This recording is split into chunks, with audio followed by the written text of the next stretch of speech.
You are listening to a White Phosphorus Pictures podcast.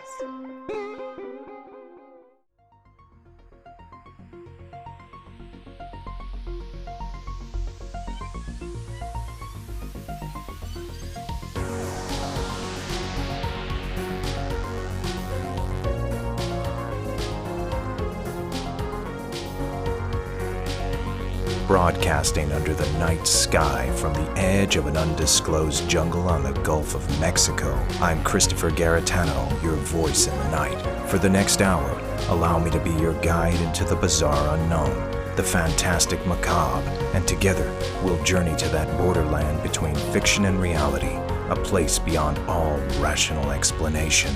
We are now off to the witch.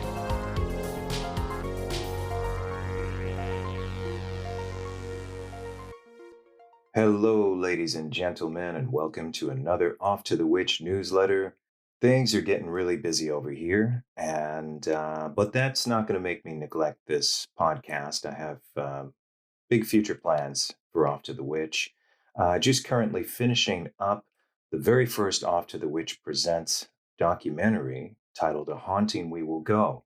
And what sets apart these documentaries and this new series, because it is a series, it's just, I don't want to, and like I've said before, I have no plans on trying to just make a quota every year. These are going to be high quality, standalone docudramas, but they are part of a series, and you'll see how they're interlinked. Now, some of them are very unique topics that I heard, some of which I originally designed for the first season of Strange World. And I pitched 30, and 8 of which made it to the show. The rest of them I reconfigured for this new series. And some of them were invented recently and designed, but I have quite a few up ahead. And this is going to be an ongoing series until I decide I don't want to do it anymore. But I would say for a number of years forthcoming, I will be making this series. And you'll probably see 2 a year, eventually 3 a year, but no more than that. And they're going to be feature-length docudramas. It's a docuseries, not unlike my others that I've done for networks. However, I'm in full control and I have final cut. And what that means is it's not a think tank situation. I don't have to field off 100 people just throwing their ideas in for no reason whatsoever. I love the collaborative aspect of filmmaking, but everybody needs to be on the same page and everyone needs to agree what the vision is. And somebody has to have their hand on the proverbial wheel for the project itself. When that is lost, you can see it in the work. The work becomes homogenized, it becomes watered down, and it lacks originality and it lacks a vision. And the greatest films and television shows have always had this vision at its center, at its nucleus. And so I feel that the paranormal investigative documentary genre seriously needs its bar raised. So there's so many genres that you can boldly attempt to raise the bar. Horror is one of them. I mean, it's very rare that a great horror film is made. However, I did see one recently and kind of blew my mind. And I've known of this filmmaker for a while. For me, a lot of his movies are hit or miss, but I think he's hitting a stride. Ty West, I think his film Pearl is one of the best horror films that I've seen, especially in modern times in the last 40 years. It really, really creeped me out. It was quite effective, and I'm looking forward to seeing what he makes next. And I think that's the journey of a movie maker. I think once they go through stages. Brian De Palma made 6 feature films before he made anything that you would care about, even though some of his early films were good. But he didn't really start blowing minds until he hit this particular stride. And I think all of us go through that. I know that with anything I do, I'm not putting in anything less than 100%. I believe you should always make an attempt to blow the audience's mind. I don't think your punches should be light. I think there should be power in story, in its philosophy, in its art.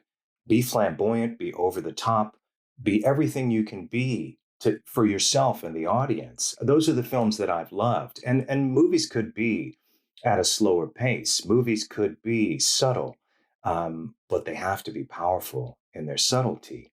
And television shows the same.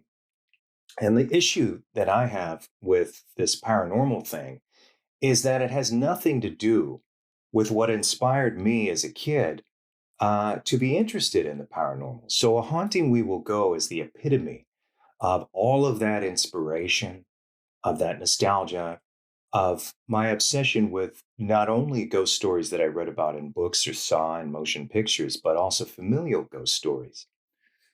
And there's a philosophy to A Haunting We Will Go as well. And it's fun, by the way. It's extremely entertaining and it has a completely different visual palette than these television shows. And, it sounds like I'm here just knocking these television shows, but please keep in mind that I've made several shows for networks, so it's not like I covet that job every day. And I'm talking about these paranormal shows right now. I'm working on a network project that is not an unscripted docuseries thing, as they call it, even though there are scripts written for every single one of these episodes. Um, so my attempt is different. And now I'm in full control of a docuseries, which is basically the continuation of Strange World. I'm essentially remaking Strange World 100% the way I wanted it. Not the same episodes. These are episodes that I haven't made yet. And yes, I covered some ghost stories in Strange World, but this is different. This particular documentary is personal, like some of my television shows have been. They're somewhat autobiographical, but at the same time, now I'm delving into something deeper. One aspect that I want to talk about in tonight's newsletter is the question of your own mortality. And I know that people say they question it, but I think a lot of these ghost hunters um, fail to consider, like most people, we ignore the fact that we're going to die. Um, Now, that is in A Haunting We Will Go. I do contemplate my own leaving of this world. And, for any of us at any time, it can happen. And I wonder what the transition of that journey is going to be. And will you be a lonely soul wandering around the graveyard or in a home somewhere? Will you be left trying to figure out your existence? They say, well, at least some mediums and some parapsychologists suggest that they've estimated that perhaps if ghosts are real, and many of them believe that they are, I mean, there's something happening, right? We've all had some kind of experience. I have. And we don't know what a ghost is, but if we're assuming that it is a spirit of a former human being, does it know it's dead? And there are some mediums that claim and have claimed throughout history that these spirits don't know they've deceased. Well, I wonder, what would that feel like if you were in the perspective of the spirit, if you were in the position of that spirit and you don't know you're deceased? What would that feel like? I wonder. So A Haunting We Will Go gets into that frame of mind in two locations essentially, but I do discuss many other ghost stories into the lead in into those locations. One of which is the May Stringer Mansion. It's pretty famous haunted mansion, a real one, and it's in Brooksville, Florida.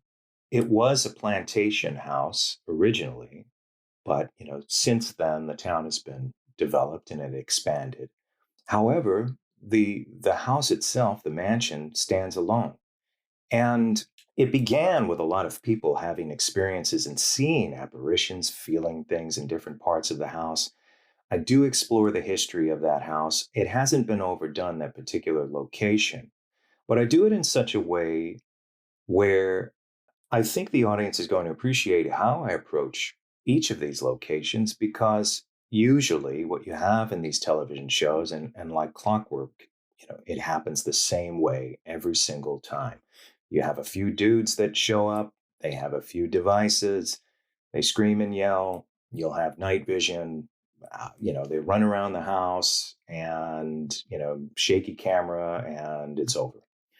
Well, in the case of me going into haunted locations, I think I'm looking into the deep feelings that a person might have, the stories essentially, the philosophy, the history of the house, how I'm feeling in these places, and I'm very honest. And also the fact that the May Stringer house has capitalized on the fact that it is a haunted location. Now there are a lot of credible witnesses to uh, the experiences in that house, so I'm not doubting that it's a haunted place. Um, but what's interesting to me is that now every Halloween, the Maystringer Mansion has a walkthrough, and they've made an artificial haunted house out of a real one. And I think that's kind of a rarity, but it's become a celebration every Halloween. So imagine, if you will, you're in the position of this wandering spirit walking through the house, and you don't know you're gone because that's suggested by a lot of people in the psychic, communities, that they feel spirits don't know and they need to cross over wherever that is. They are left walking the earth in limbo. And I want to discuss some of those stories, but in the May Stringer house, imagine, if you will, this kind of interdimensional perspective where things are shifting. In fact, you think you're alive. That's fascinating to me. You think you're alive and you're seeing ghosts and glimpses of other things. Perhaps it's like an inverse experience. How do we even know we're alive now? That's really interesting to me, because if a ghost doesn't believe they're dead, then what do they believe? Do they believe everyone's ignoring them? Are they seeing images and fragments of memories that make them think they're still alive? There's so many questions to be asked here that perhaps would lead to a better way of communication with the spirit world, if you believe in that, and especially for the ghost hunters out there. When you're going to a location, to safely assume that perhaps the spirits in that location don't know they're dead, how do you communicate with someone like that?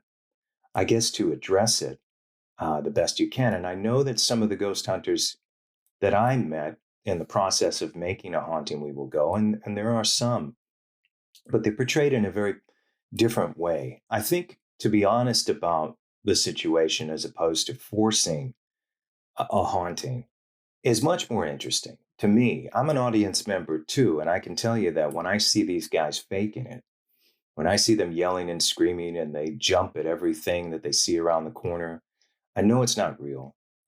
And they're doing it because they can't think of anything else and they saw the last guy do it. But there's so many more interesting things you can do with ghost stories. I feel like that type of thing that I just previously mentioned is, I think that what I just mentioned is done to death.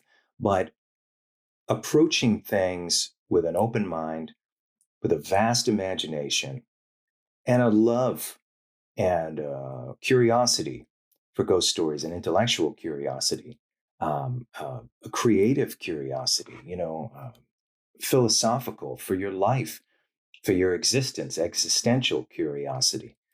All of those things, I think, you should be armed with when going into a situation. I don't trust anybody that says they have the answer to anything supernatural. You simply do not.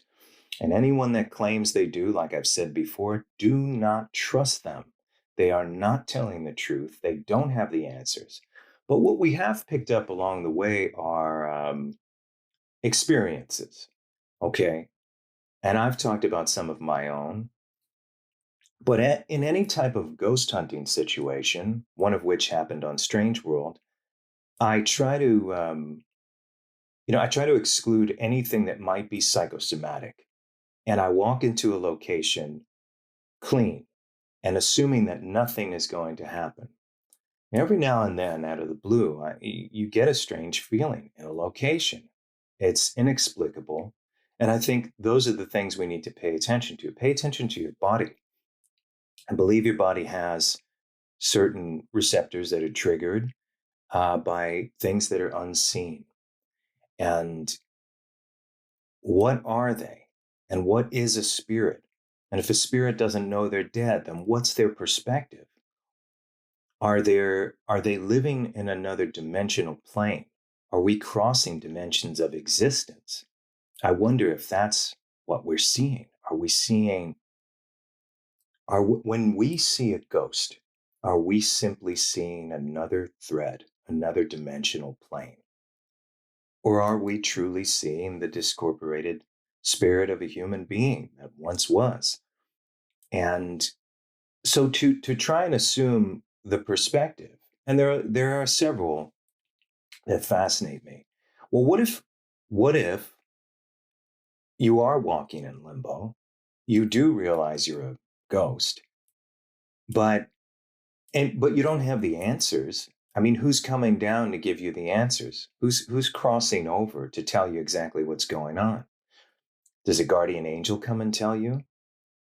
When you transition, is there someone waiting there to explain everything to you? At least to some extent, I wonder if the mystery ever ends. So I think the journey keeps going, and I think it's eternally mysterious. But if you're hanging around in limbo, if you do realize you are a ghost, because our intelligence and experience most likely transfers over to some extent your memories, right? So if you're living a life of being obsessed with ghost stories and horror films, and now you're like, wow, I'm a spirit, you must realize something is off. You must realize that. Um, so again, I think it's extremely complicated to even imagine what the perspective of at least the particular spirits who don't know they're dead, what their perspective is. Meditate on that for a little while. That's very hard to grasp. Because if you don't know you're dead, once again, then how do you know you're alive either? Do you know you're alive right now? And you could say, of course I do. I interact with people every day. I go to work. I come home, I see my family, I have friends, I go places. Okay. But then how does a spirit not know it's dead? Because they would wonder why they're not doing those things anymore. And if their memory retains and they're intelligent enough to even contemplate what I just said, then there must be something confusing them. There must be ghosts for ghosts. That's an interesting concept too. What is the ghost seeing? Is the ghost seeing fragments of their own memories? Are there versions, almost like a dream? Like I had a dream last night, and several of my family members were in it. Friends, loved ones were in the dream, but it was bizarre. And it was a location I had never been to before. And I wonder, when you're entering the dream world, is it a similar plane to what a spirit experiences? Because if that's the case, because you're going into a dream and you're seeing people and you're having conversations, and I've seen people both living and dead in my dreams, and locations that are quite bizarre, and other ones that are more synonymous to what I'm seeing right now. Uh, and you don't know it's a dream when it's happening. Very rarely am I in a dream and I can acknowledge that it is a dream. So just thinking about it, I think that a wandering spirit in limbo, their perspective is much like the dream state. Because if they don't know they're dead, they must be seeing the people they're used to seeing. Yet the situations are bizarre. And I wonder, in your life, when you're walking through life, do you ever feel like things are off? Do you feel like people are behaving unlike themselves and it's consistent? Some may say that's just a paranoid person and they think everybody is watching them and everyone's in on something that they don't know of. Well, I don't know. Are you alive? Are you dead? These are interesting questions. So these ghost shows never explore anything on this level. And I'm just giving you an idea of some of the realms I go into in A Haunting We Will Go. It never goes off the rails. It's always there. I'm there with you, trying to understand these things myself and through story and through meeting people. So I do have these discussions with people. And there are several locations I go to where allegedly there are spirits in limbo. The May Stringer House just being one of those locations. Another location is a home in Tampa, Florida.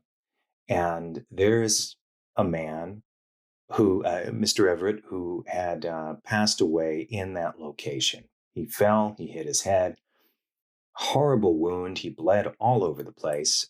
People thought it was a murder. When the emergency crew got there and the police, they had to rule out that he was murdered because it was such a gruesome scene. There was blood all over the walls, all over the floor, and Mr. Everett expired in the hallway. And so he may, and I think it was suggested by my trance medium, who we did have a seance, and Robin Wind claimed that Mr. Everett spoke through her, and you'll see that in A Haunting We Will Go, that this voice speaking through her is the spirit that jumped into her body and spoke through her. And again, I don't know if that's what happened for sure, but and that's the great thing about approaching the paranormal. You should have a perspective where you're allowing things to happen. You're recording these things, and you're recording the opinions and perspectives of your subjects. But I don't think at any point in time you should ever assert that you know for sure what happened unless it's confirmed 100%. I think that's a poor narrator and a poor storyteller to assume that you have the answers, especially when it comes to the supernatural. I don't think anyone should be put on the hot seat or destroyed. I think if instinctively you feel like someone's lying, you should really just not interview them unless it's a documentary about hoaxes, But so my perspective is I allow people to speak. I want them to be comfortable enough to show me what they do, whether it be searching for ghosts in a location. And a lot of the ghost hunters have had profound loss in their life, like many of us have. I have, I've lost people. We say we lose people, but people that I loved passed away before their time, in my opinion. And it hurt. And also, some people just cannot handle the fact that they will expire, their bodies will die one day, and that they're deathly afraid of that transition. And I think sometimes instead of ignoring it, they dive into this paranormal subject. It's a very vast ocean of stories and ideas and perspectives. And I don't think it'll ever be fully explored because we don't have the answer. Unless we really start communicating with the dead, and everything is explained to them that they can explain to us. And I think that will either never happen or we're extremely far off from it.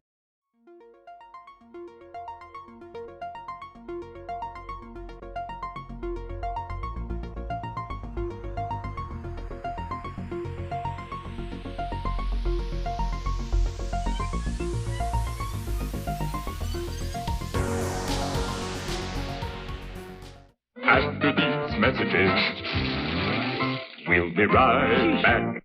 Sometimes the world of the dead gets mixed up with the world of the living. As you can see, the housework has been rather neglected since the servants disappeared almost a week ago. Do you mean they just vanished? Into thin air. How do you do, children? I'm your new nanny. Are you going to leave us too? Why should I leave you? The others said they wouldn't, but they did, and then it happened. Why have you opened the curtains? It was Victor. You told your brother that there was someone else in the room. There was. That'll do, Anne.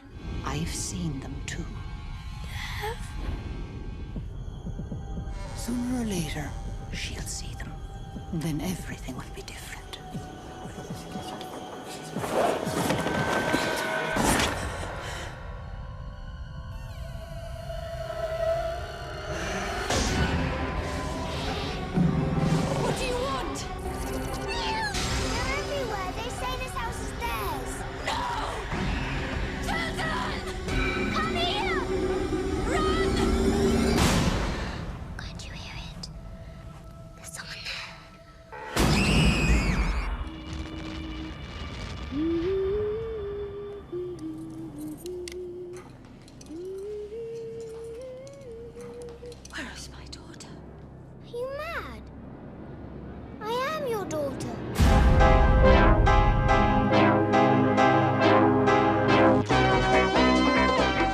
This series presents information based in part on theory and conjecture.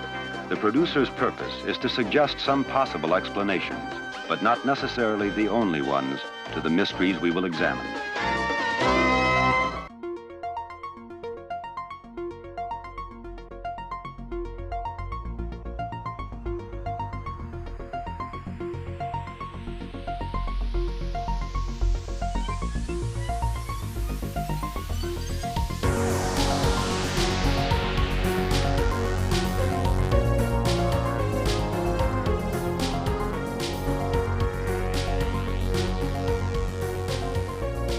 Even the EVPs, the electronic voice phenomena that ghost hunters get when they go to houses and they do these recordings and they ask questions, it seems to be these one-off answers.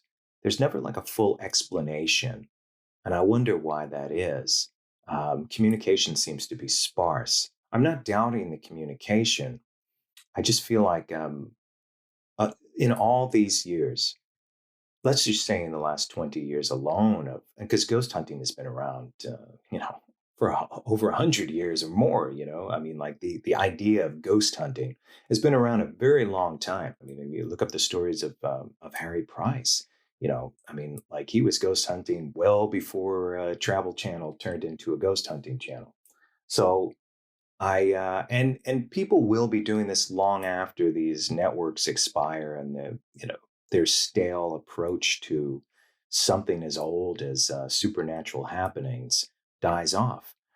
And so this is a genre that needs elevation. It needs new perspectives. It needs people to come in with imagination and skill, especially in the medium of TV and movie making. And so that's what I'm doing with this new series. In A Haunting We Will Go, I talk about a lot of different perspectives and ideas. It's as much philosophical as it is investigative. I wouldn't even call it an investigative series. It certainly falls in the realm of documentary, of docu-art, as I like to call it, because I love style and I love an execution of things in a very cinematic way. And so I approach everything I do in this genre that way. It's such an overdone, beneath lowest common denominator genre right now. And I don't mean the paranormal and ghost stories are. I mean the execution on television is. It's garbage. And so why not elevate garbage? I think it's the best way to approach this situation. And the audience will appreciate it because I think they've really lost their perspective on how good these things can be. To me as a kid, they were great. Leonard Nimoy's approach to everything and In Search Of was fantastic because he never claimed to have the answers, and anything that was offered was conjecture. And so I'm doing the same, but I'm not imitating the style of In Search Of. You have to bring something new to the table. There are things that I learned from those shows and in terms of atmosphere, and I'm only elevating that and putting that through my filter and making something fresh and new. Frankly, after working with networks on shows like this, the only way to really fully execute this the right way is to do it outside of that system.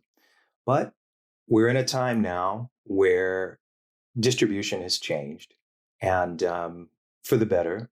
And so if you have the skills enough to pull it off, that I think when you're done making these things, you're not only on one streaming network, you'll be on 20 around the world. And that is a glorious thing for independent artists of motion picture and television. And that'll continue to change. That'll continue to move forward in this glorious way. And I think now's the time. The door is wide open. So for creators, your education is free. Get out there and really practice and dive deep into your imagination and find a way to portray these things unlike what the networks are doing. Look at what they're doing and don't do anything that they're doing. Elevate the genre. That's the whole idea.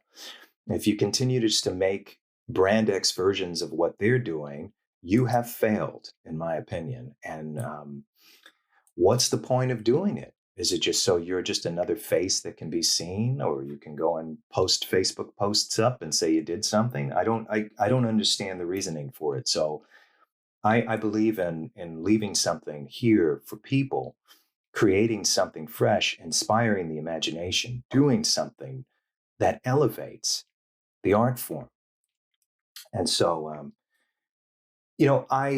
speaking of somebody who elevated a genre, no matter what anyone says, Stanley Kubrick's The Shining was an amazing movie. Do not listen to the people that trash it, including Stephen King himself. Now, he didn't fully destroy Stanley Kubrick's movie of his incredible novel. He just felt it was too cold. And based off of the journey of the Jack Torrance character in The Shining, going from a very flawed but loving, sympathetic character into this horrible, abusive monster who does take another turn at the very end of the novel to save his family. And this is all by the influence, the dark influence that's in the Overlook Hotel. Now, Stanley Kubrick, some say that Jack Torrance was a nutcase from the opening frame, that Jack Nicholson portrayed that character as somebody who was literally ready to break from frame one. It depends on how you look at it, in my opinion. Nicholson's performance was absolutely amazing and powerful. And I saw that as a kid for the first time. But there's a story that Stephen King told about his very first interaction with Stanley Kubrick. And that Stephen King was shaving, and his wife comes in and says, Stanley Kubrick is on the phone. And I forgot at what time, maybe it was super early in the morning. And Kubrick was calling from England. You know, Kubrick was born in the States and made movies in the States, but eventually left and moved his entire operation to England. So Kubrick asked Stephen King, don't you think, and I'm paraphrasing, don't you think by nature ghost stories are optimistic?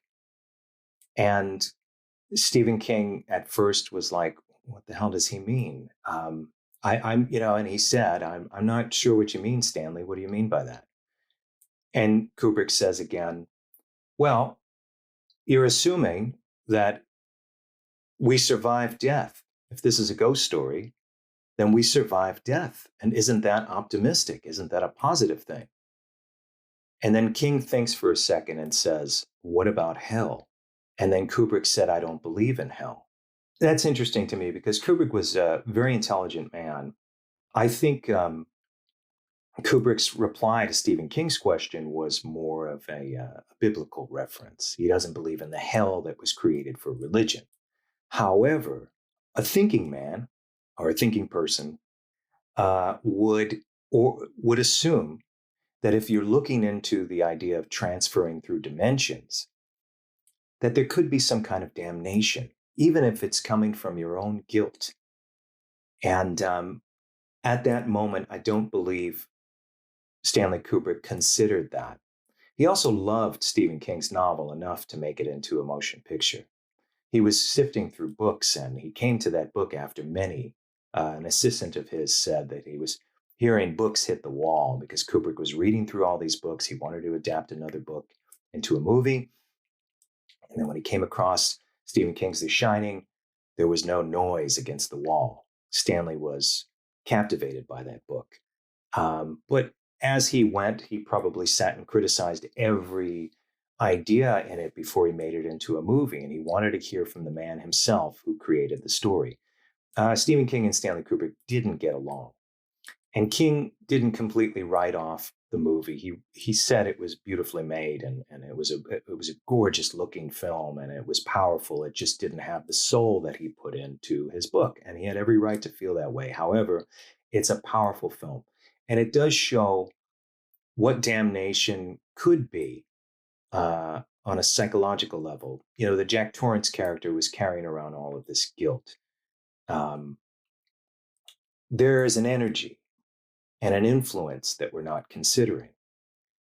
Could demons, all right, some people call them demons. It could be some kind of negative force. There's also a positive force. Maybe that's how we interpret heaven and hell. And so when you die, if you're dying with a ton of guilt, could you be damned? Even if there's not some other intelligent force pushing you into damnation. If you are alive with the belief that if you do certain things, you're going to hell. And even if that's programmed in you as a child and you claim to be an atheist, you could experience now this kind of existence after physical death, which would completely shock you into now considering an entire set of possibilities. Because if you lived your life thinking that there's nothing after this and that you felt, being a piece of garbage your whole life and not changing your ways would be just fine. There are no consequences. Now you realize there are. And we're getting into some really complicated stuff here, is that immediately your perspective might dictate what happens next. And could you be the catalyst in your own damnation? That's an interesting question. And again, I would not approach any subject matter in a light and easy way. And so each of these new docuseries chapters, including A Haunting We Will Go and the one that follows that's tentatively titled Monsters Among Us, goes into that wholeheartedly. I think I try and touch every area that I would ever be interested in seeing in a documentary about ghosts. And everything is connected to that for me.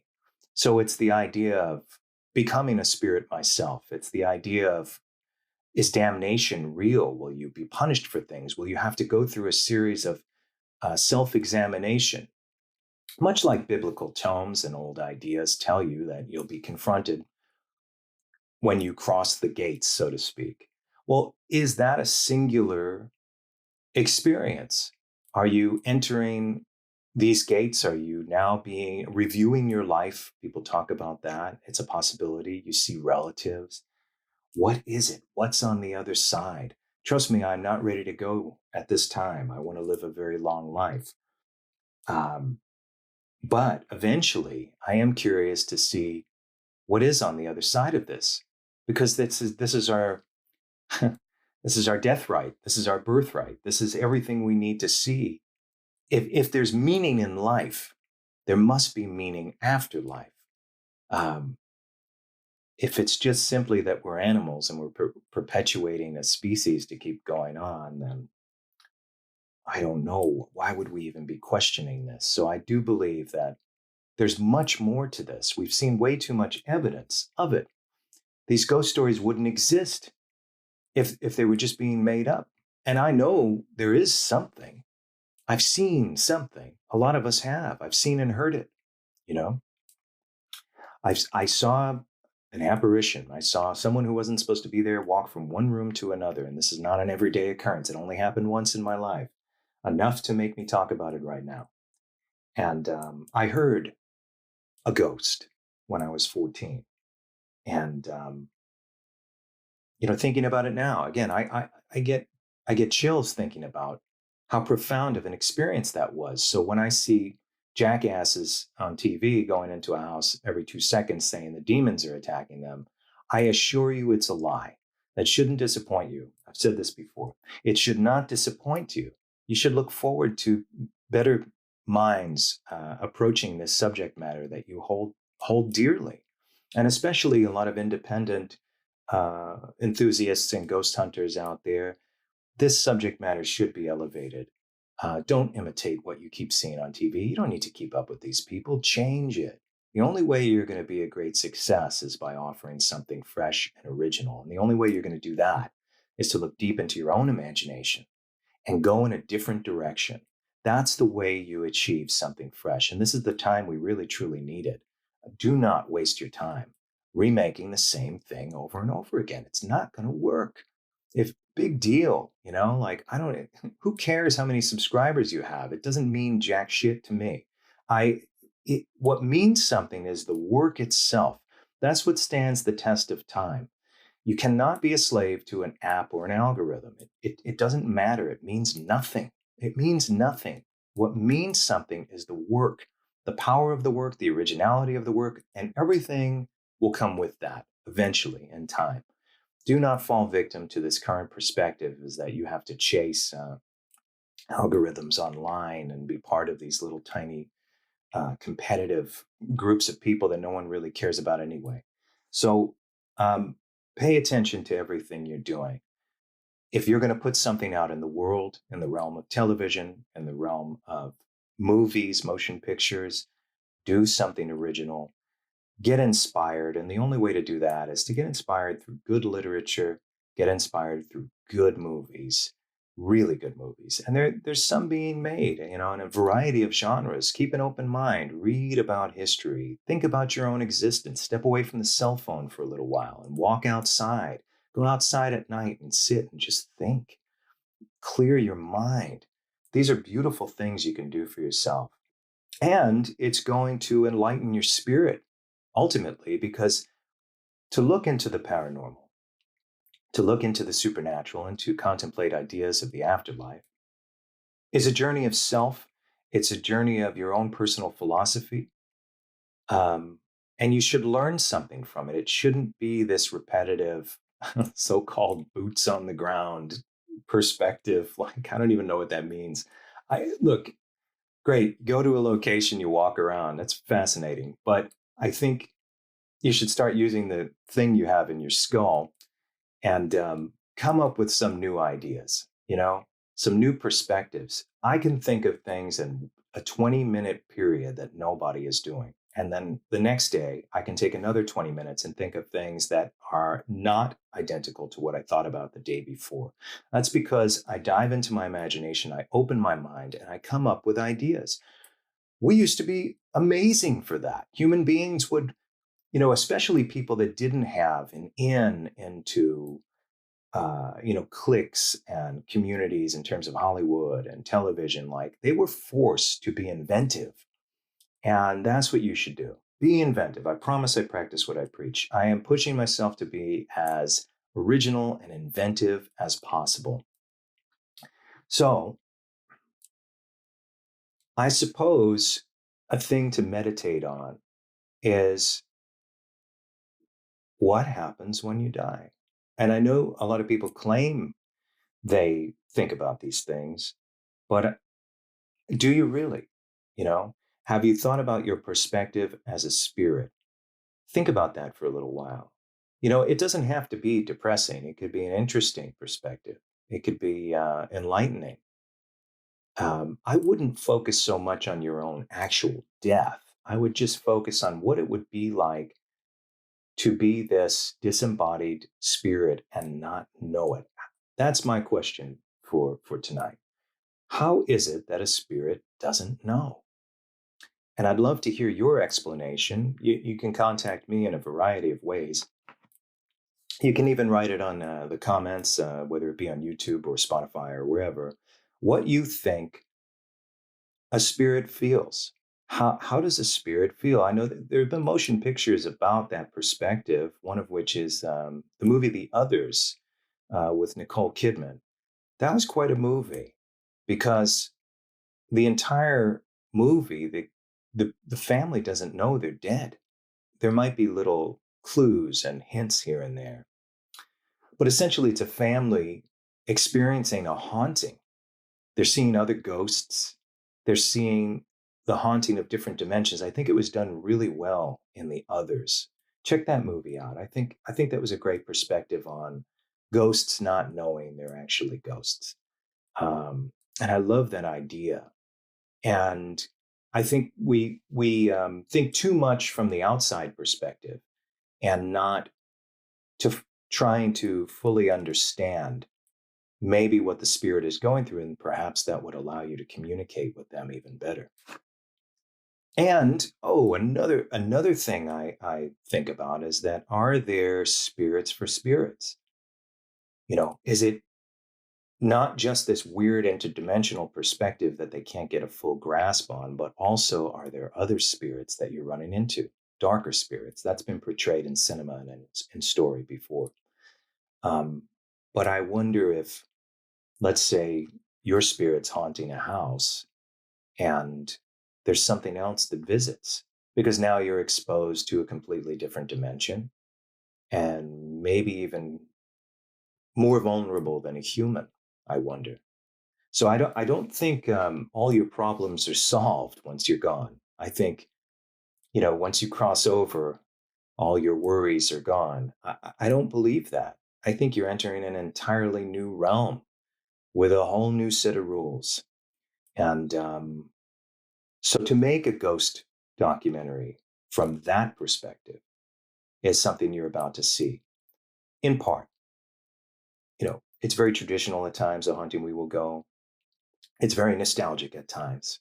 Um, it's going to bring you back to your childhood when you were first fascinated by ghost stories, because that's what I do in the story. And, I would only make something when I'm completely 100% in it and interested in it, and something that truly inspires me. So that's what you can expect from the new series. And I don't want to give away too much of this. For Off to the Witch, we have an off week next week, and the following week, I'll have a brand new guest with a brand new episode. And we're going to be on this every other week schedule for a while, because I am busy working on finishing The Haunting We Will Go and getting everything, not just the movie, ready for the Halloween season, but everything that goes with it: promotion, advertising, screenings, everything that comes along with releasing something. Everything has to be right and in line. So I'm busy with all of the above. Plus, I have a new television project, and it's a big deal. And luckily, there's a lot of people involved. So I'm not working on it by myself like I am with Haunting We Will Go. Um, and it's a mini series for a network. And I can't say much more about it now, but I can't wait to tell you about exactly what it is. And, by the rules of collaborative production companies in the network, I have to, my lips are sealed right now. But it's exciting, and it's something that, I came up with, and then I'm excited about, and cannot wait to share it all with you. And next week, I will upload a couple of old episodes of Off to the Witch to the YouTube channel. But on Spotify and all of the other platforms, there will be no upload next week. So go over to YouTube. I had a bit of a computer crash last week, so I wasn't able to put the latest episode on YouTube. However, it will be up this forthcoming week. And so I hope everybody is well tonight, and I will see you next time. Take care.